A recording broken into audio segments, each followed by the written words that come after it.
ज्यांच्यासाठी झटतात त्यातच त्यांचे हित साधलं जातं आणि त्यांच्या करिअरची स्वप्न पाहणाऱ्या तरुण मुला-मुलींना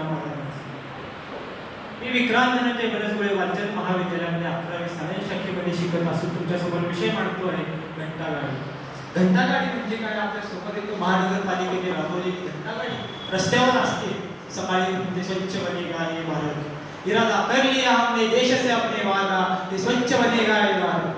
भारताला जर स्वच्छ बनवायचं असेल तर आधी आपल्या डोक्यातला कचरा बाहेर काढला पाहिजे. आपल्या डोक्यातच कचरा भरलाय. वैज्ञानिकांच्या मध्ये आज अख्ख्या जगामध्ये 8.3 अब्ज टन कचरा तसाच पडून आहे. वैज्ञानिक म्हणतात 40 ते 50% कचरा हवेमध्ये जाळला जातो. त्याची जे प्रदूषण आपल्या शरीरावर होतात आणि कॅन्सरसारखे महाभयंकर आजारांना आपण मृत्युमुखी पडू शकतो. त्याचा गांभीर्याने विचार आपण करायला पाहिजे. घंटागाडीचं काम काय? घंटागाडी करायचं काय? घंटागाडी ही फिरते रस्त्यावर कचरा फक्त तिचं उचलण्याचं काम आहे. पण कचरा आपण त्याच्यापाशी जाऊन टाकल्यावरती उचलणार आहे. आपल्या घराच्या बाजूला नाही टाकल्यावरती येऊन उचलणार. कचरा आपण करायचा, कचरा महानगरपालिकेने उचलायचा? हा प्रश्न पडतो.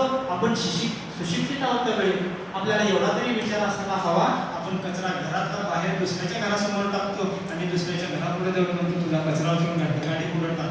ही शब्दाची बुद्धिमत्ता माणसांची. काय विचार करतोय आपण? घंटागाडी आणि स्वच्छ बनेगा ये भारत. आपल्या डोक्यातलाच कचरा आधी आपण बाहेर टाकला नाही तर आपण देशातला कचरा बाहेर कसा टाकू? विचार करण्यासाठी गोष्ट आहे. साधी घंटागाडी फिरत असते आणि म्हणतो आपण त्या घंटागाडीवाल्याला घंटा माझा कचरा घेऊन जा. म्हणजे त्यानं आपल्या घरापर्यंत यावा ना आपला कचरा बाहेर घेऊन जावा.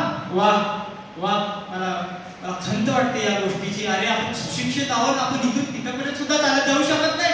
विचार करण्यासारखी गोष्ट आहे. आपल्याला 2 पाय 2 हात आहे. आपण फक्त एवढं काम करायचं आणि आपलं काम नव्हे, आपल्या देशाचं काम आहे. या देशाच्या कामासाठी आपण जर मागं सरकत असू तर विचार करण्यासारखी गोष्ट आहे.